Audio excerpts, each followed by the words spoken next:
கிறிஸ்துவுக்குள் பிரியமான சகோதர சகோதரிகளே, உங்கள் அனைவரையும் தினமொரு முத்துக்கள் நிகழ்ச்சியில் சந்திப்பதில் மிகுந்த மகிழ்ச்சி அடைகிறேன்.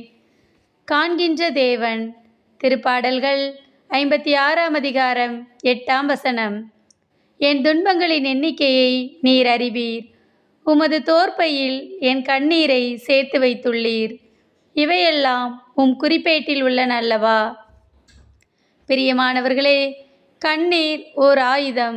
அது மகிழ்ச்சியான நேரத்திலும் வெளிப்படும், துக்கமான நேரத்திலும் வெளிப்படும். பெண்களுக்கு கண்ணீர் ஒரு பேராயுதம். குறிப்பாக பெண்கள் தங்கள் வார்த்தைகளால் சாதிக்க முடியாதவற்றை கூட தங்கள் அழுகையால் சாதித்துவிட பார்ப்பார்கள். அழும்போது நம் மனதின் கவலையும் சற்று குறைந்து போகிறது. எது எப்படி இருந்தாலும் நாம் இறைவனின் முன்பாக வடிக்கும் கண்ணீர் ஒரு நாளும் வீணாகாது. அவர் நம் கண்ணீரை தோற்பையில் சேர்த்து வைத்துள்ளார். வேதத்தில் நாம் ஆகாரின் கண்ணீரை குறித்து அறிவோம். கைவிடப்பட்ட நிலையில் ஆதரவின்றி ஆகார் தன் மகனோடு வனாந்தரத்திலே அலைந்து திரிகிறாள். ஒரு துளி கூட தண்ணீர் இல்லாமல் சாக கிடக்கும் தன் மகனுக்காக சத்தமிட்டு அழுகிறாள்.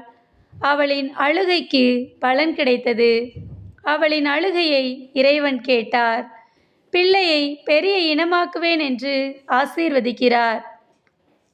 இன்றைக்கும் பல பெற்றோர்கள் தங்கள் பிள்ளைகளை குறித்தும் அவர்களது எதிர்காலத்தை குறித்தும் அழுது கொண்டிருக்கிறார்கள்.